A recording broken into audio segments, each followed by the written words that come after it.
Bonjour Nicolas Bay. Bonjour. Vous êtes le secrétaire général du Front National. Est-ce que vous êtes le secrétaire général d'un parti qui est en train de se diviser? Non. Vous savez, dans tous les mouvements politiques, il peut y avoir évidemment des discussions. Mais enfin, en l'occurrence, ce sont l'expression de quelques sensibilités, ce qui correspond d'ailleurs à ce que le Front National est devenu, c'est-à-dire un mouvement qui représente 30% des voix. Comme vous dites, les sensibilités différentes entre Marine Le Pen et Marion Maréchal Le Pen, qui s'opposent entre autres sur un sujet qui est le remboursement ou non de l'IVG. Non mais encore une fois, c'est Marine Le Pen la candidate et nous sommes tous rassemblés, unis derrière elle, il n'y a pas d'ambiguïté là-dessus. Et d'ailleurs, c'est elle qui fixe la ligne politique et qui fixe le projet qu'elle portera devant les Français dans les prochains mois.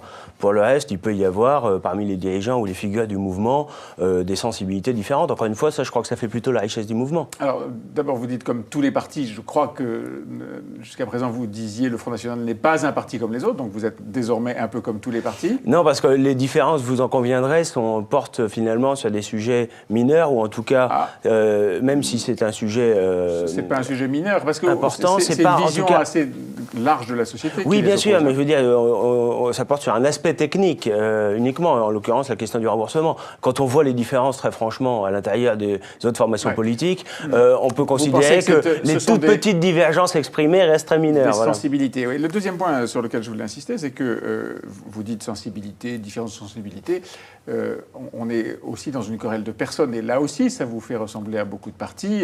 Marion Maréchal Le Pen cible très directement Florian Philippot, qui lui-même parle de Marion Maréchal Le Pen comme d'une personne. Enfin bon, tout ça signifie quand même que ça n'est pas la paix et l'unité qui règnent autour de Marine Le Pen. Si, je crois que c'est l'unité derrière Marine Le Pen. En revanche, Marine Le Pen l'a d'ailleurs rappelé hier, ce qui est important, c'est que chacun fasse preuve de bienveillance les uns à l'égard des autres. Voilà, encore une fois, qu'il y ait des personnes qui aient plus ou moins d'affinité entre elles, ça existe dans toutes les organisations humaines. Mais je crois que le Front National, il est uni sur l'essentiel. L'essentiel, c'est quoi? C'est la souveraineté nationale au service de notre identité, c'est défendre les Français dans leurs droits fondamentaux. Et je crois que là-dessus, tout le monde est d'accord. Donc voilà, ça n'empêche pas forcément d'avoir des petites différences, mais Marine Le Pen, aujourd'hui, elle rassemble des millions de Français, elle porte l'espoir de millions de Français, et c'est vrai que ce sont des Français qui viennent d'horizons politiques, sociologiques qui sont différents. Ça, Marion Maréchal Le Pen dit clairement je soutiens bien sûr Marine Le Pen, je soutiens surtout la position qui était la sienne lorsqu'elle a été élue à la tête du mouvement en 2011, et à ce moment-là, elle disait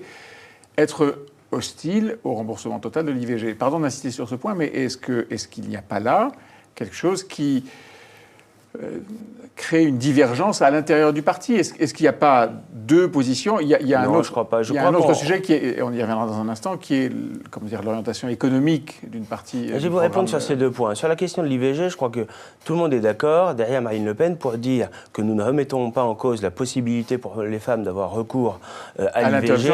Volontaire de grossesse. La question, c'est... En revanche, et ça n'est pas seulement technique, hein, vous dites c'est un point technique. Non, ça n'est pas la seulement question technique. du remboursement, c'est une question technique et financière en l'occurrence. Mais ce que nous disons aussi, c'est qu'il faut que les femmes aient réellement le choix. Et avoir réellement le choix, c'est aussi des pouvoirs publics qui viennent en soutien aux femmes qui sont en difficulté pour qu'elles puissent, si elles le veulent, mener à terme leur grossesse. Votre position à vous, c'est qu'il faut rembourser totalement? Non, je crois qu'encore une fois, il ne faut pas restreindre la possibilité d'avoir recours à l'IVG, mais sans pour autant en faire un acte banal ou anodin. C'est-à-dire aussi faire en sorte que les femmes aient la possibilité. On sait très bien aujourd'hui que beaucoup d'entre elles ont recours à l'avortement pour des raisons matérielles, pour une réalité de détresse matérielle. Donc il faut aussi évidemment faire en sorte que ces femmes aient réellement le choix. Voilà, ce qui n'est peut-être pas le cas aujourd'hui compte tenu de la situation dans laquelle elles se trouvent. Sur la question économique, je crois honnêtement qu'on fait croire qu'il y a des tendances différentes, ça n'est pas vrai. On peut très bien défendre à la fois, et c'est notre projet,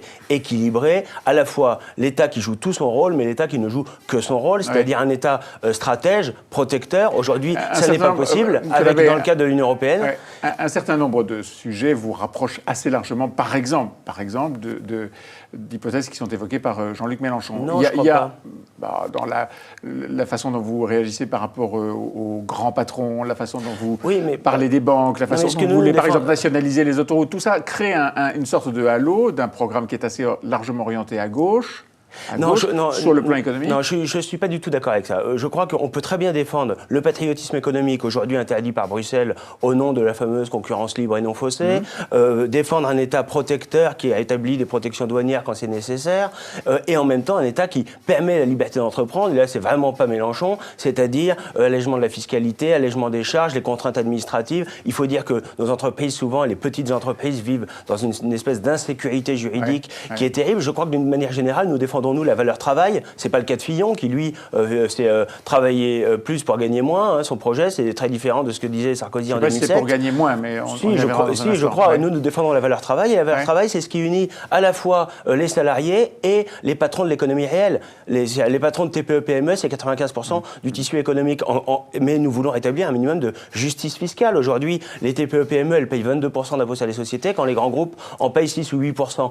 C'est ça, c'est à cette injustice-là aussi que nous voulons mettre un terme. Toujours, sur le plan des relations internes, est-ce qu'il y a un problème, Florian Philippot, au Front National? Non, il n'y a pas. Encore une fois, chacun a sa place et chacun a sa sensibilité. Et je crois que tous ceux qui travaillent au rassemblement derrière Marine Le Pen sont utiles dans notre mouvement. Il n'y a aucun doute là-dessus. Et je crois que ce qui est important, c'est que nous sommes dans la campagne présidentielle. Des millions de Français espèrent beaucoup, attendent beaucoup, évidemment, de ce que nous allons dire et faire dans les prochains mois. Beaucoup de nos compatriotes veulent se détourner définitivement et de la droite et de la gauche qui mènent exactement la même politique lorsqu'ils sont aux affaires. Et donc c'est important de montrer un visage d'unité derrière Marine Le Pen. La droite et le centre ont montré un visage d'unité derrière François Fillon. C'est le candidat élu de la droite aux primaires. Est-ce qu'il est un problème pour vous? Est-ce qu'il ne rassemble pas davantage que ce que vous pouviez espérer ou craindre? Non, je ne crois pas du tout. Je crois d'ailleurs que ce qui a pu être sa force dans la primaire de la droite, c'est-à-dire rassembler un électorat sociologiquement assez étriqué, sera sa grande faiblesse de l'élection présidentielle. Je crois qu'il n'a pas l'énergie qu'avait Nicolas Sarkozy, il n'a pas la capacité d'aller mobiliser l'électorat populaire comme avait pu le faire Nicolas Sarkozy, même s'il a largement trahi ensuite. Je crois finalement, il est un peu dans la position qui était celle d'Alain Juppé il y a 6 mois. C'est pas forcément une position très enviable. On savait que les électeurs de la primaire, c'était des gens qui étaient urbains, cultivés, plutôt aisés et assez âgés. Il n'y a pas de surprise là. Oui, mais encore une fois, l'élection présidentielle, c'est 45 millions d'électeurs inscrits sur la liste électorale. C'est pas 2 ou 3 millions. Et donc les choses sont très différentes. Vous pensez qu'il il a l'air de travailler au rassemblement de ces familles? Pour l'instant, ça fait quelques jours qu'on l'entend plus du tout. Oui, probablement il travaille au rassemblement des différentes personnes. Mais je crois surtout que ce que vous dites présenté de façon un peu valorisante, en réalité, c'est surtout une discussion de marchand de tapis qu'il a engagée entre les différentes tendances de la droite et du centre. Je crois que de tout ça va sortir finalement une espèce de synthèse molle. Et le risque principal pour François Fillon aujourd'hui, c'est d'être une espèce de Hollande de droite ou de se baladuriser dans les mois qui viennent. Je crois surtout que, compte tenu à la fois du bilan qui était le sien à Matignon pendant 5 ans, dont les Français se souviennent, les hausses massives d'impôts, le chômage de masse, la dette publique a explosé, l'islamisme radical qui a prospéré, je pense qu'il aura du mal à incarner une alternative dans cette campagne. Je sais bien, Nicolas Beck, qu'il faut toujours se méfier des sondages, et encore plus qu'avant. Mais depuis l'élection de François Fillon, on voit très nettement qu'il a pris une partie de l'électorat supposé de Marine Le Pen. Est-ce qu'encore une fois, il n'y a pas... Non, je ne crois pas. Je crois qu'il est encore une fois dans la situation qui était celle d'Alain Juppé, où il y a 6 mois, on nous disait qu'il allait gagner largement et la primaire et l'élection présidentielle. Il est peut-être aussi un peu dans la situation qui était celle d'Hillary Clinton il y a quelques mois.